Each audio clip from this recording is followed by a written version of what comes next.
Entonces, Pues me ve ¿listo? la cara bien, salgo guapo. ¿Listo, Pep, Iluminación, para todo despellejar eso. un par de compañías o no? Preparadísimo. Está bien, vamos. Y preparado.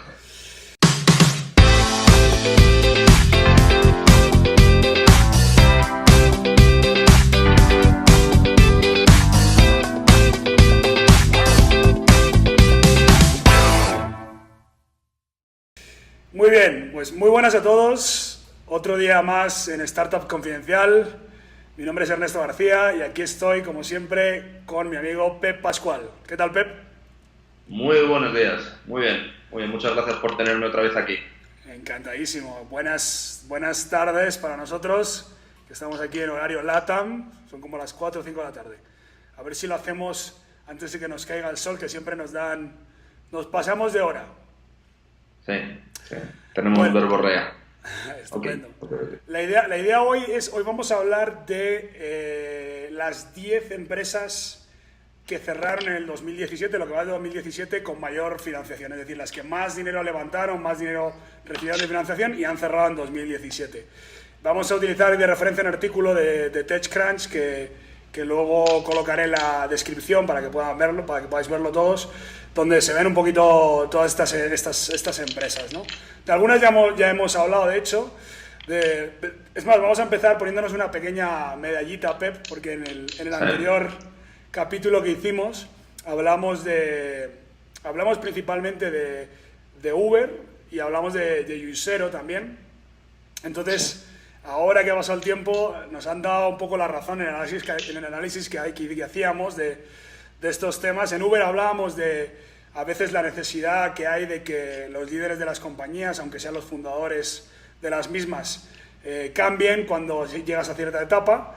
Y ahí discutíamos tú y yo de, bueno, Travis, el CEO de Uber, si era el adecuado o no era el adecuado.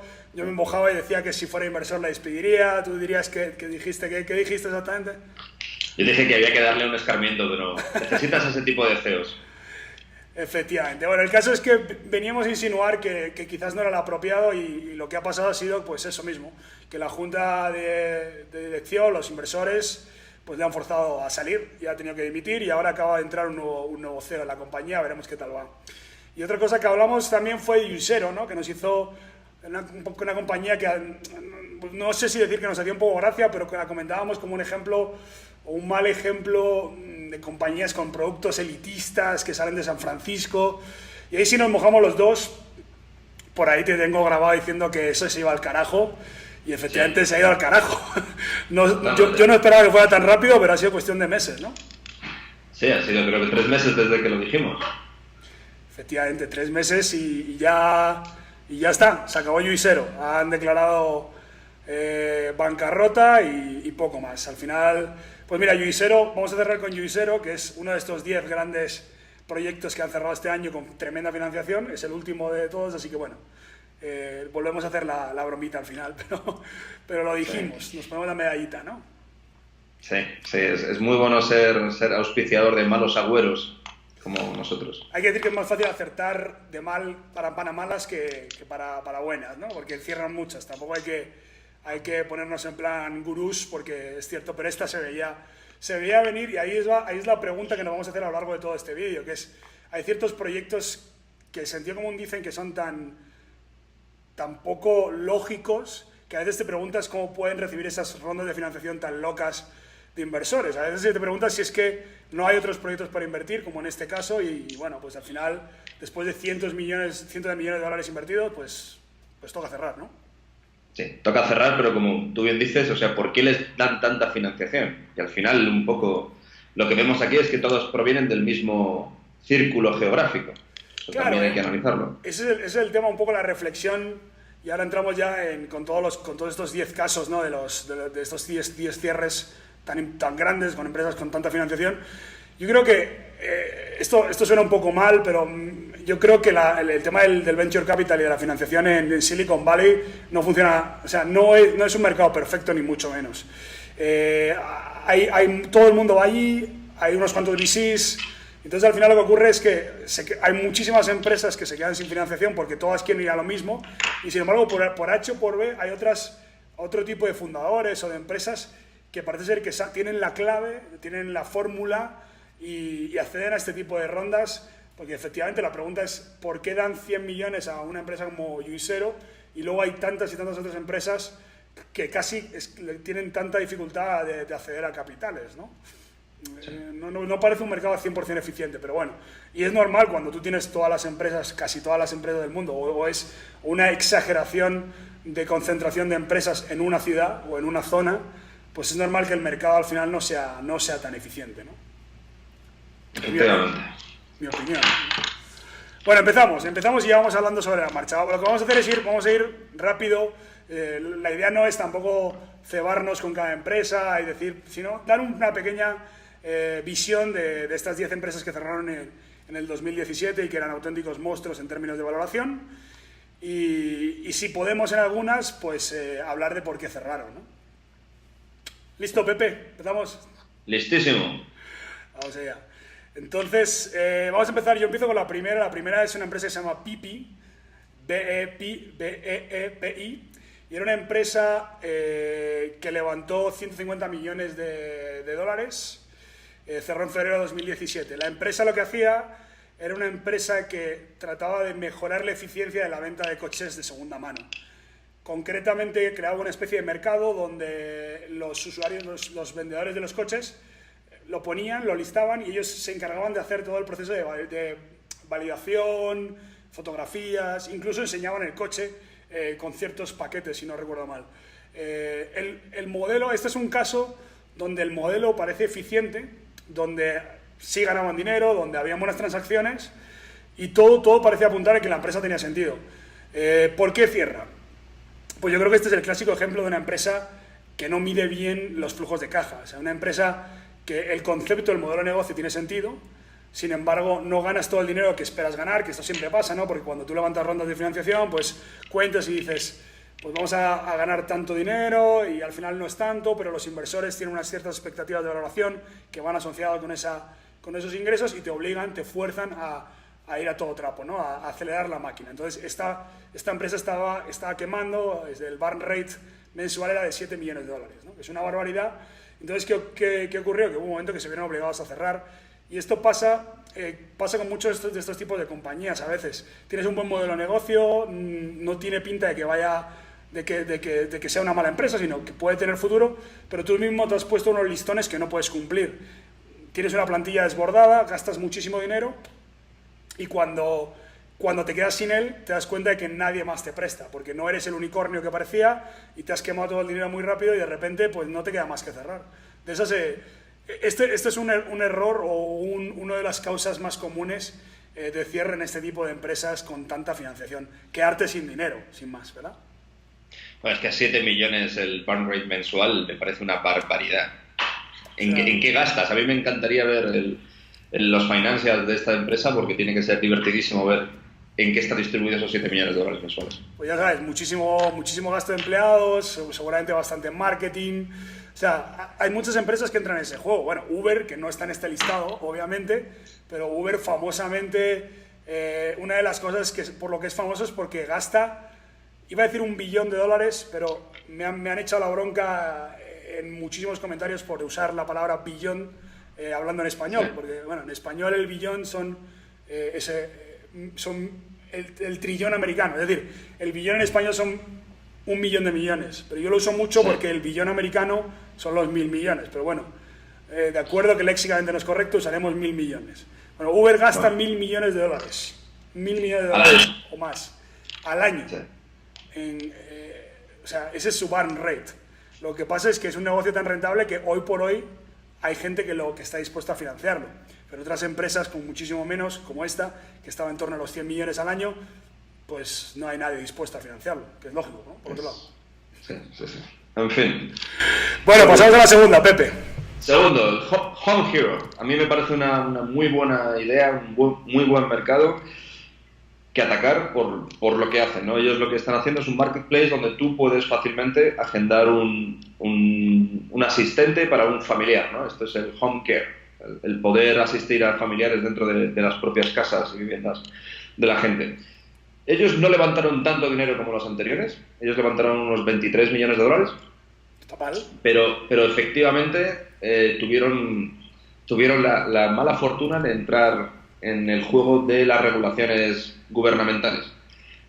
De alguna forma, los tercerizados, ¿no? Esto es un modelo Uber de home caring. Bueno, pues estos home carers, estos héroes que les llaman. Les llamaban, hablan pasado ya que estas empresas ya no more. Entonces, esto ya está cerradísimo. Bueno, pues estos héroes estaban muy contentos por cómo lo hacían, les pagaban a medida que iban haciendo servicios y el Estado les obliga a hacerse trabajadores con salario mínimo. Esto lo que hizo fue disparar el salario mínimo, tener que regularizarlos y al final, poco a poco, la empresa fue malviviendo, pivotó para intentar solucionar los problemas de caja que tenían, hicieron un modelo B2B y ahí ya fue cuando se fue todo, perdió el core del negocio, perdió la esencia de la startup y decidieron cerrar. Pero bueno, fue una historia muy bonita donde el Estado, por petición de los sindicatos, destrozaron un mercado y destrozaron a la empresa. Interesante. O sea, podríamos decir que la causa de la muerte en este caso, en cierto modo, es un cambio de regulación, ¿no? Que eso es también una cosa que te puede pasar, ¿no? De repente te cambia la regulación y el modelo que tenías ya no sirve.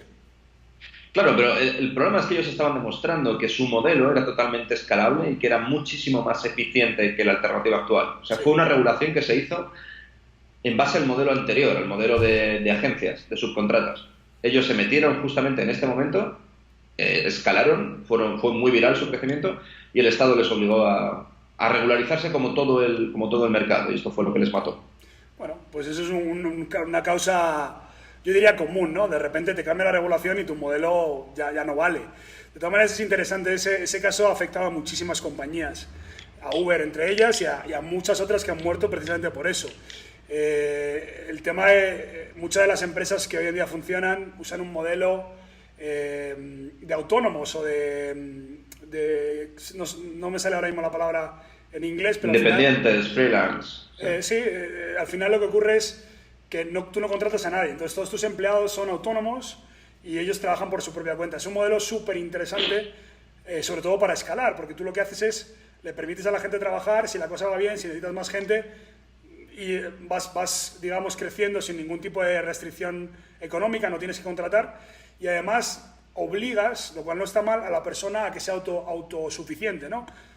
Por ejemplo, en Uber, pues tú necesitas, la persona obviamente la obligas a que él mismo gane su salario, entonces depende del número de carreras y tal, pero si esa persona no cumple, no la tienes contratada, sencillamente le sacas del mercado. Y es más, también eso te permite, que eso pasa mucho en Uber y en la Cabify, y en todas, Lyft y todas las alternativas, que es que hay personas que pueden trabajar por horas, es decir, o sea, aquí en Colombia, por ejemplo, es muy común, y en Latinoamérica sí que es una cosa muy común, que estudiantes, para sacarse un extra sueldo, se conecten a Cabify o a Uber durante 10 horas a la semana, y eso solo lo puedes hacer si te permite la regulación que estas personas hagan eso, que sean autónomos. Si te obligara a contratarle, toda esta gente no podría sacarse ese dinero extra y tú no podrías crecer a ese ritmo, ¿no? Pero bueno, este es un claro ejemplo donde la legislación te destroza el modelo y yo diría que en estos casos la legislación no ayuda a nadie, pero a nadie es tampoco al empleado, estás quitando trabajo. Exacto, efectivamente. Una pena. Bueno, pero hay que decir que esa legislación fue una legislación, ya para dar el dato concreto, creo recordar que esa legislación fue exclusiva de California, ¿verdad? Creo recordar que eso fue un cambio solo en California. Entonces, por ejemplo, en California se han visto obligadas todas estas compañías a hacer contratos a estos autónomos, pero en el resto del país mantienen esta estructura de autónomos. Claro, efectivamente solo era en California. Lo que sucede es que solamente el mercado de California les permitía consolidarse. Era una empresa, de hecho, una empresa californiana que, a saber, igual tenían todo su core ahí, ¿no? Digamos. Sí, efectivamente. Vale. Bueno, seguimos. Tercera empresa, Autionata. Esta es una empresa de subastas, de auctions, que dicen los americanos. Salud. Gracias. Esta empresa lo que hacía era básicamente hacer subastas virtuales. Levantaron casi $100 millones en 6 rondas y cerraron en febrero de 2017.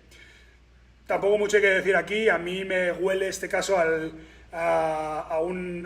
típico modelo donde tú esperas muchísimo más de lo que realmente es decir, tú dices, bueno, es que esto de las subastas va a ser el siguiente pelotazo y todo el mundo va a hacer subastas online y luego al final, pues como todo, hay un cierto mercado online y hay otro offline y te quedas donde te quedas.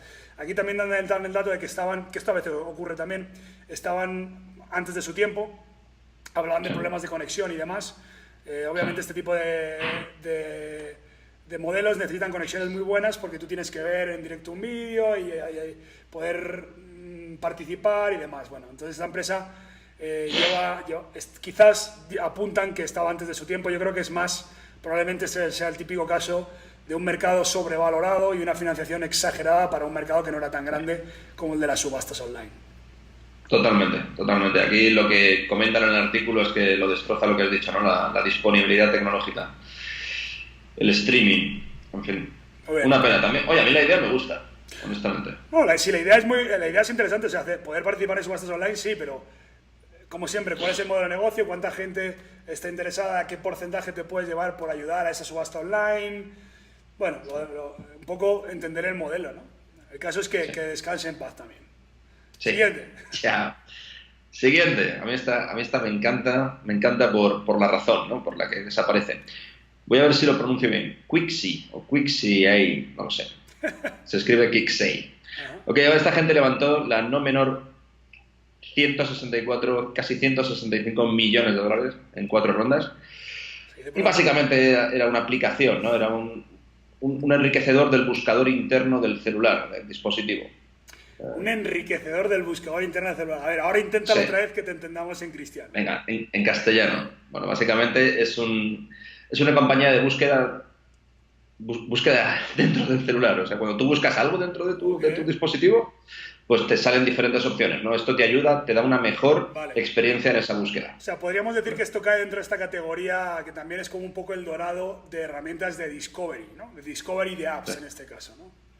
Sí, efectivamente es una de las cosas que está haciendo mucho Amazon, que está haciendo Apple, Google, también. Todos estos están haciendo esto mismo, pero porque son las personas que meten el sistema operativo dentro del dispositivo. Que te venga un independiente e intente hacer lo mismo y pues puede parecer muy atractivo a nivel de quién es tu exit, de si efectivamente hay un espacio para crecer, si hay celulares que no tengan esta tecnología incorporada, pero al final haces algo que el plus que te da es que tú puedas tener una mejor visión de listas de Spotify o ver quiénes de tus amigos de Facebook están cerca. Claro. O sea, no es un valor añadido real si no eres tú el fabricante de esos dispositivos o el fabricante del sistema operativo. Claro. Bueno, yo entiendo que es un mercado muy interesante porque hoy en día todo el discovery, cuando tú encuentras una app o cuando conoces una app, si no es por el boca a boca o si no es por una campaña de marketing, es muy difícil, no hay herramientas. O sea, tú entras en el App Store, entonces, efectivamente, como tú dices, está muy controlado por los fabricantes, casi monopolizado totalmente. Entonces empieza a haber incluso SEO, es decir, que usa el mismo SEO que usan los buscadores, es decir, tratar de aparecer mejor según lo que busca la gente en la App Store de Apple o en el Store de Android, pero totalmente monopolizado por los fabricantes, por los dos grandes fabricantes. Lo que pasa es que efectivamente es un mercado muy interesante y al que ha intentado entrar mucha gente porque no hay grandes herramientas de discovery, las stores no funcionan muy bien. De hecho, Apple ahora reciente, en el próximo iOS, o sea, estamos hablando que todavía ni ha salido, va a mejorar esa herramienta de discovery interna, ¿no? Pero claro, yo entiendo que, no sé si para levantar 170 millones, pero yo entiendo que si alguien da con fórmulas, hay muchas, de hecho, webs que se dedican a esto y no les va nada mal, porque al final la gente quiere conocer, quiere saber qué hay nuevo, quiere saber qué apps hay interesantes y no hay grandes herramientas, ¿no? Pero bueno, a estos no les salió la jugada. No les salió la jugada. Estoy viendo aquí los últimos inversionistas de Quixi, entre ellos SoftBank, que es un claro ejemplo de super macro venture capital, y por supuesto Alibaba.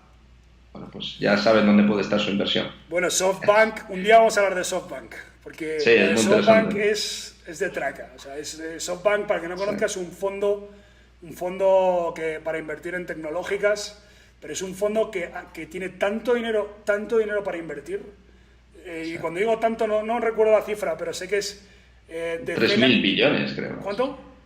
Eran 3.000 billones de dólares. Sí, como, no, o sea, son decenas de miles de millones, no sé exactamente la cifra, pero por ahí se me viene a la cabeza 100.000 millones. Se me viene a la cabeza 100.000 millones, pero igual no estoy pasando.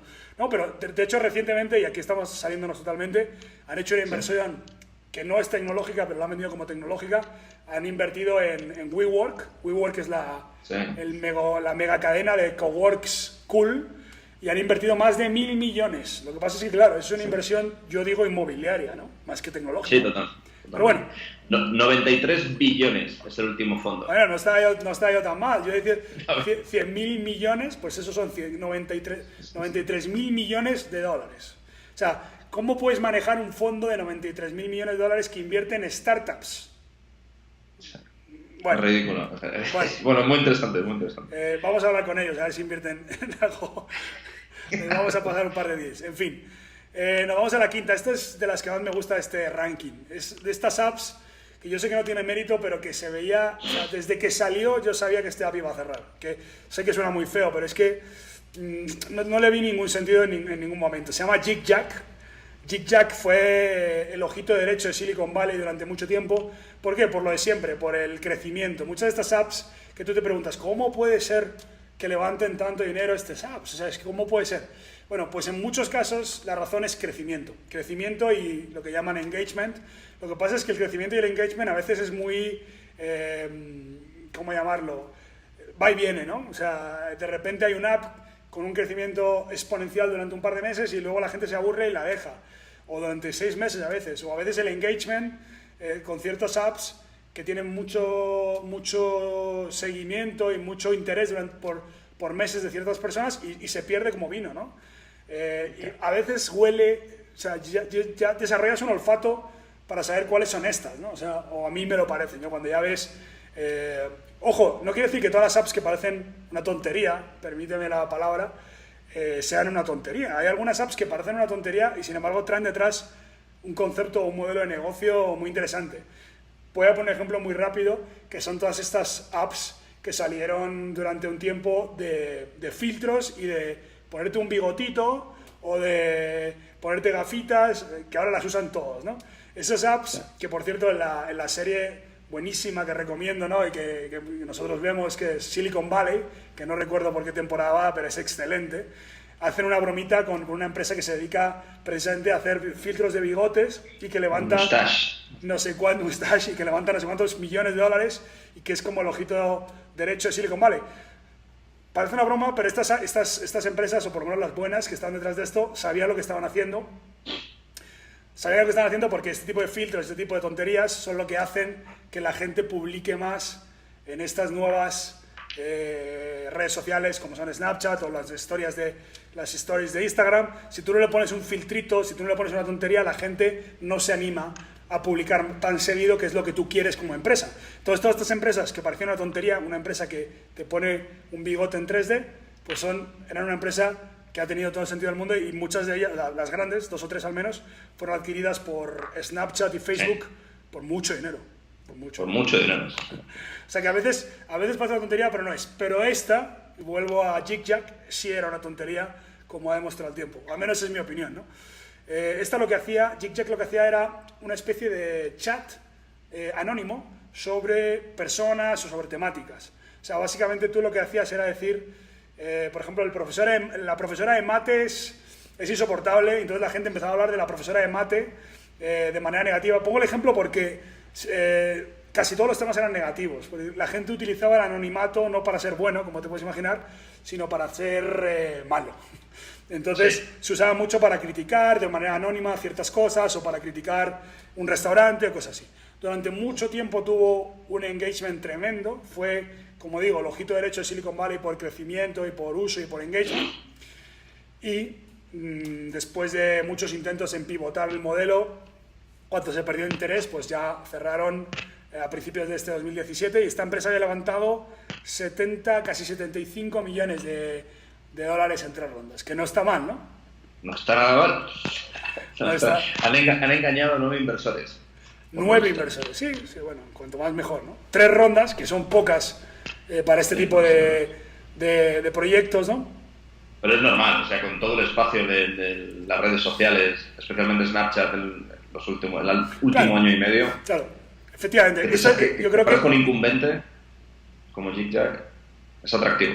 Exactamente. Yo creo que tiene que ver con eso, con la gente quiere encontrar el siguiente Snapchat o el siguiente Facebook y de repente llega una empresa que es como una red social, aunque sea anónima, y con unos crecimientos de unicornio y el dinero llueve. Aunque teniendo en cuenta lo que tú dices, esa búsqueda del dorado del nuevo Snapchat, me parece hasta poco que levantaran 75 millones, ¿verdad? Poco es, poco es. Bueno, Nos vamos a la sexta. vamos a la sexta, que es Sprig. A mí es otra startup que me gusta mucho, es básicamente delivery de... Habla en pasado, Pepe. Me gustaba, me Están gustaba. todas cerradas. De las que estamos hablando hoy, todas están cerradas. Todas, chao. Es un delivery de almuerzos y cenas, a precios más o menos razonables, sobre todo teniendo en cuenta que es la economía de la bahía de San Francisco y demás. Bueno, básicamente esta gente recibió más de 55 millones de dólares en 4 rondas y efectivamente su modelo de negocio no es que no escalase, sino que no tenía, por lo que yo entiendo de la autopsia que le hacen, beneficios operativos. O sea, no había forma de que aquello se pudiera pagar. Ellos basaban su diferenciación contra los otros competidores en que su almuerzo era más social, más de conciencia social. Por ejemplo, estaba hecho por un chef específico, repartían costes eficientemente o de mejor forma con el que hacía el delivery, con el que daba las materias primas, etc. Y al final a ellos les quedaba muy poco. Esto efectivamente es una gran promesa porque es una comida de gran calidad a un precio muy razonable, pero efectivamente tiene que escalar y para escalar tienes que tener beneficios operativos en cada transacción. Y aquí eran tremendamente bajos, eran muy bajos. Claro. A mí me suena, en este tipo de caso, me suena, que lo comentábamos antes de grabar, me suena a una empresa que está en un sector hipercompetitivo, porque obviamente hay muchas de estas y algunas siguen operando. Entonces al final solo sobreviven las más eficientes, ¿no? Sí. Hay una empresa en este sector que ahora mismo no sé exactamente si es justo este tipo de modelo, pero me parece que es muy similar, que es Blue Apron. Blue Apron acaba de salir en bolsa. Acaba de salir a bolsa y ha salido una salida a bolsa bastante mala. De hecho, era un tema que quería haber tocado, pero bueno, lo he dejado. Una salida de estas a bolsa muy mala y yo le auguro mala continuidad. Pero bueno, no sé si estas empresas tienen tanta... Yo sé que los inversores tienen mucha ansiedad por salir a bolsa, perdón, porque esa es la forma de recuperar la inversión como venture capital o private equity. Pero yo creo que estas empresas, una empresa de este tipo, de este tipo que estamos hablando de comida a domicilio y tal, no sé si da para salir a bolsa, pero bueno, igual me equivoco. Veremos. Los primeros compases de esa salida a bolsa han sido desastrosos y ya hay algunos inversores que le han demandado a Blue Apron. Pero bueno, en este caso yo creo que más que un mal modelo de negocio, lo que es una empresa que no ha aguantado el tirón de la competencia, ¿no? No, como anotación última sobre Sprig, aquí el fallo o la ventaja que ellos decían tener es que hicieron fijos a sus trabajadores. Claro, que esa es otra. Antes. Sí, en fin. Difícil ser competitivo. Difícil crecer y ser competitivo con este modelo si tienes que tener a todos los empleados contratados y en nómina, ¿no? Sí, y en San Francisco además. Claro. Bueno, nos vamos a la séptima, que es el cierre más gordo de todos. Es una empresa que yo creo que conoce mucha gente, se llama Jawbone. Jawbone, me decías tú, Pepe, que empezaron con un altavoz, ¿verdad? Con el Jambox, sí, con el speaker. Yo lo tenía. Ok, entonces es una empresa que empezó con un altavoz inalámbrico, muy chulo, así como distinto, y tuvo tanto éxito que se convirtió en una compañía. Un clásico ejemplo de un producto que se convierte en una compañía. Explotaron el sector de altavoces. Me acuerdo que hacían cascos y altavoces inalámbricos y demás. Y luego se metieron en la última etapa con las pulseras de este estilo. Esto es el Watch de Apple y precisamente este tipo de dispositivos creo yo que son los que ha matado la compañía. Sí. Porque, el propio Fitbit. Sí. Exacto, estaba Fitbit, estaba iWatch y un montón de ellos. Y la sensación que te da con esta compañía es que operativamente no estaba funcionando bien y que no sabían exactamente bien cómo desarrollar los productos. A veces estas compañías se meten en productos muy tecnológicos que tienen que avanzar muy rápido y aciertas con uno, pero tienes que seguir la tendencia. Esto le ha pasado un poco a Fitbit también, que no está en este ranking todavía, pero está pasando por momentos graves y está pasando por momentos delicados, entre otras cosas, porque los productos tienen que estar si son productos tecnológicos como estos que van avanzando mucho y qué tal, te van a salir muchas compañías que te van a hacer la competencia y más te vale estar a la altura, ¿no? Entonces, la última jornada de productos fuertes de Jawbone fueron pulseras para medir el pulso y demás, pero que no tenían nada, eran muy caras y no vendieron como se esperaba. Una empresa con un gasto tremendo y al final se vieron abocados a cerrar. Esta empresa levantó 590, casi 600 millones de dólares en rondas de financiación. Eso es una barbaridad. Esto ya era una empresa que apuntaba a ser un Sony, quizás, o algo parecido. Sí, un Bank Olufsen, algo de esto. Exacto, algo muy grande. Y otros 400 en deuda. O sea, estamos hablando de 1.000 millones entre deuda y financiación. Estarán contentísimos los inversores. En fin. Chao. Esta cerró en julio de 2017, o sea, hace nada. Hace un par de meses. Sí, aquí tenemos otra. Si pasamos a la octava, tenemos el caso de Hello, que cerró recientemente, en junio también. Esta levantó un poco menos, ¿no? 40 millones y medio, de 7 inversores.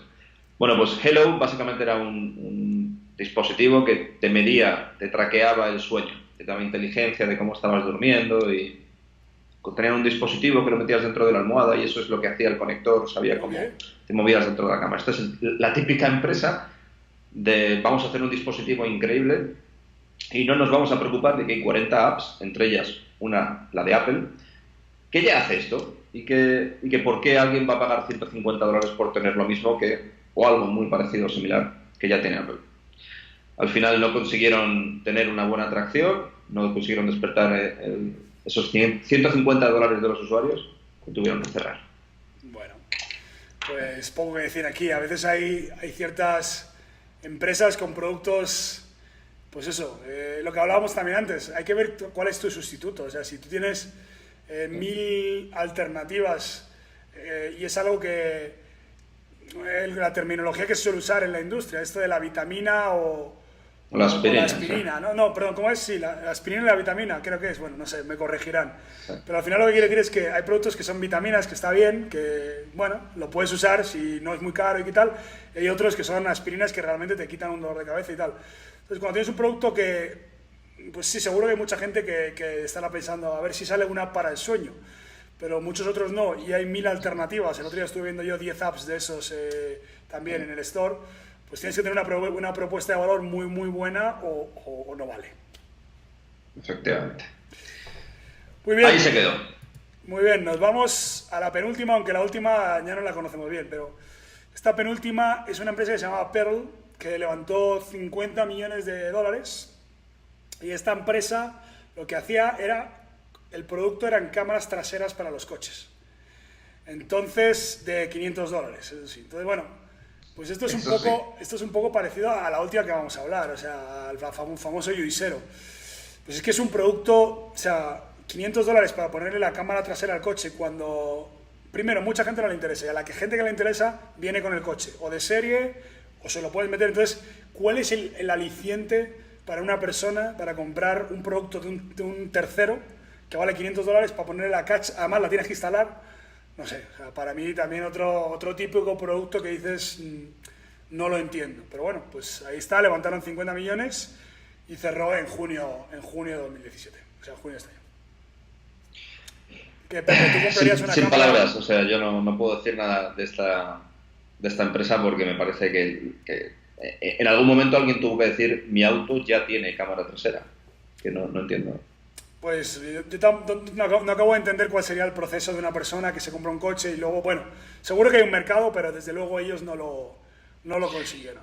A ver, efectivamente está y lo ves mucho con los Ubers o los taxis, que ponen sus propias cámaras y lo que hacen es grabar lo que les sucede en el día a día porque suelen tener bastantes problemas con esto. Vale, pero es que esa cámara te cuesta $10 o 15 o $30. O sea, yo creo, efectivamente, como dices tú, y ya, extendiéndonos un poco, hay un mercado de cámaras traseras muy baratas, que yo las veo mucho aquí, como medida de seguridad incluso, que le graban por si alguien te da un golpe por detrás, por el seguro y tal. Pero precisamente son cámaras que cuestan a lo mejor $50. El mercado para la cámara de $500, pienso yo que la persona que compra esa cámara de $500 la compra en el coche. Es que es lo que cuesta, o más caro de lo que cuesta meterla de serie en el coche, ¿no? Entonces, no acabo de entender, pero bueno, tampoco no nos cedemos con la pobre compañía. En fin. Y terminamos, bueno, es que esta te tocaba a ti, pero es que no hay mucho más que hablar. Juicero, ya la hicimos, largo y tendido el otro día. A mí me encantaría hacer una camiseta, una polera de Juicero o algo así. Yo también creí en Juicero, no sé. Todo esto bueno, para recordarles. Que sepas, te voy a decir una cosa. Cuando salió lo de Juicero, anunciaron la noticia este mismo mes que cerraba. Entonces yo me acordé y dije, Pepe y yo hicimos este vídeo diciendo, esto no tiene mucho sentido, nos estaremos equivocando, será un poco nosotros los locos que no vemos que hay un mercado para exprimidoras de zumo de $500 que se podría hacer con la mano y luego te cuesta cada zumo $10. Me decía un amigo, es que no sabes lo caro que son los cold press juices en Estados Unidos. Digo, sí, pero bueno, yo no lo veía. Cerró, entonces investigué un poco sobre el tema, ¿no? Para ver cuál era. Y resulta que hay muchos VCs, muchos inversores del Valley enfadadísimos con el tema, pero ojo, no porque haya cerrada la empresa, sino porque la gente se está riendo de esta inversión. Entonces, digamos que ha habido una pequeña tendencia como para cerrar filas dentro del Valley. Yo pensaba que iba a ser al contrario. Yo pensaba que iba a haber muchos inversores que iban a decir, ¿ves? Yo lo sabía, esto es una chorrada. Pero entonces la gente se ha sentido un poco ofendida, porque claro, el comentario general con esta empresa ha sido, pero esta gente se dedica a esto, o sea, esta gente invierte profesionalmente para invertir en este tipo de empresas. Pues sí, son profesionales y termino, me dices lo que voy a decir, y se han cerrado un poco, han hecho piña, como diciendo, oye, nosotros invertimos, a veces nos equivocamos, dejar de descojonaros con el tema y dejar de decir que todos lo sabíais. Bueno, nosotros, no sé si todos lo sabían, pero nosotros tenemos un vídeo para probar que no estábamos nada convencidos con la empresa hace 3 meses. Sí. Efectivamente, los inversionistas como Google Ventures o Kleiner Perkins son prominentes, ¿no? Son lo que llaman la jet set del Venture Capital en San Francisco. Bueno, pues efectivamente han tirado 118 millones a la basura. Pero yo creo que también hubo una inflexión, y fue el artículo de Bloomberg.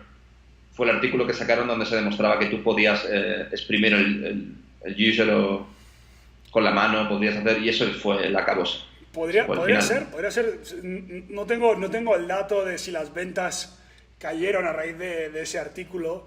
Para mí ese artículo fue ya un poco despellejar una compañía que en ese momento ya sí se empezaba a ver que no tenía mucho sentido, pero podría ser, al final, un mercado tan elitista, no lo sé. De todas maneras, volviendo, y ya para cerrar, porque ya hemos terminado con esto, volviendo al punto inicial, yo creo que el mercado, es muy difícil entender el mercado de capitales a ese nivel, a nivel, esto no son seed rounds, no son las rondas de $200.000 que se usan para lanzar una empresa. Estas empresas que invierten en empresas que ya están valoradas en más de $500 millones, pues son empresas que van a otro tipo de proyectos, son proyectos con mucho crecimiento y es difícil entender a veces cómo funciona, pero yo creo que en muchos casos hay un síndrome del no me quiero quedar fuera de ciertos proyectos con ciertos líderes, te diría incluso. Porque muchas veces se puede hacer un poco, yo lo he hecho y recomiendo que se eche un vistazo. Muchas veces cuando hay un proyecto que ha levantado muchísimo dinero y que por fuera parece claramente una cosa muy rara y al final acaba cerrando, yo digo que pido que se investigue, se haga un pequeño análisis de quién es el líder de ese proyecto. Suelen ser líderes muy carismáticos, en algunos casos son líderes que los CEOs, los fundadores, que han hecho otros exits o que han tenido ya experiencia. Entonces, en muchos casos es el miedo a no perderse el siguiente éxito o lo que tiene pinta de ser un éxito porque hay gente que sabe vender muy bien este tipo de compañía, está muy acostumbrado a hacer este pitch por dinero. El caso de Juicero era así, el CEO era una persona con una capacidad de venta tremenda, muy carismático y bueno, pues levantó todo lo que pido y pidió más. Y yo pienso que a veces ahí hay un poco de traje del rey, ¿no? El cuento del traje del rey, de que nadie quiere decir, qué bonito, o sea, el rey va desnudo, pero todo el mundo va diciendo que qué bonito el traje por no quedarse atrás y al final resulta que iba desnudo. Y en el caso de Juicero, pues el rey iba desnudo, ¿no? No había nada detrás. Efectivamente, sí. Nada que añadir. O sea, perfecto lo que comentas, ¿no? Lo que llaman FOMO, ¿no? Fear of Missing Out. Exacto. El miedo de perdérselo. Exacto. Efectivamente, eso no sucede aquí, en Latinoamérica, porque no hay tanto deal flow, no hay tanto miedo, pero efectivamente no hay tanto capital tampoco. Eso te iba a preguntar, ¿no? Eso te iba a decir que tu experiencia en el sector, has visto algunos deals parecidos a estos. Yo lo que veo aquí es que es prácticamente imposible que algo así pase en Latinoamérica, por ejemplo, porque realmente si hay esas rondas tan grandes que valoran las empresas en mucho, son modelos tremendamente probados, casi te diría a prueba de balas. O sea, no son un exprimidor de $500, sino es un Mercado Libre, por ejemplo, que pasó por estas rondas, pero cuando ya Mercado Libre tenía la pinta de ser un monstruo como es hoy en día, ¿no? Sí, efectivamente, ya ha superado en valuation a Twitter, que tampoco es decir nada, porque Twitter está de capa caída, pero efectivamente es un referente de la región y es el referente. Es un gran referente. Superar a Twitter quiere decir valer más de 15.000 millones de dólares, lo cual no es ninguna broma, sí. Sobre todo para estos mercados que cuesta tanto ver este tipo de unicornios, al menos sí, la verdad es que estamos todos muy contentos por eso y efectivamente esas, como tú dices, ¿no? Modelos de negocio a prueba de balas es lo que al final te da Latinoamérica, porque como no pueda vivir per se, como no tenga, es muy difícil que salga adelante y es muy difícil que llegue a esos mercados donde se juegan esos levantamientos de capital tan grandes. De acuerdo, bueno, pues nada, hasta aquí la idea era ver un poco, repasar por encima este tipo de empresas gigantescas, hacer un poco una reflexión sobre por qué levantan tanto dinero. En algunos casos, sencillamente hay empresas que levantan mucho dinero y por un cambio de regulación o por cualquier cosa, esto es normal, cierran. Y en otros casos te preguntas por qué llegar a levantar tanto dinero a empresas como Yik-Yak o Juicero. Entonces, bueno, siempre es interesante hacer estos post-mortem, en este caso de monstruos. Otro día haremos de empresas más pequeñas, que a veces se aprende más, pero también es interesante hacerlo de empresas que llegaron a valer en papel, en valoración teórica, 1.000 millones o 500 millones de dólares, ¿no? Auténticas barbaridades, ¿no? Y porque también te hace pensar, ponerte en la cabeza de estas personas que llegaron a creerse esa valoración cuando ahora es cero, ¿no? Efectivamente. Bueno, y otro día hablaremos de Elon Musk y de su Hyperloop, que sé que siempre quieres hablar, Pepe, pero no nos queda tiempo. No nos queda tiempo para hablar de Elon en la siguiente. Estupendo, bueno, pues nada, muchas gracias, Pepe, y hasta el próximo. Gracias a todos los que habéis llegado hasta aquí. Como siempre, suscribiros al canal si os ha gustado para no perderos el próximo y nos vemos en la próxima. Un saludo. Chao.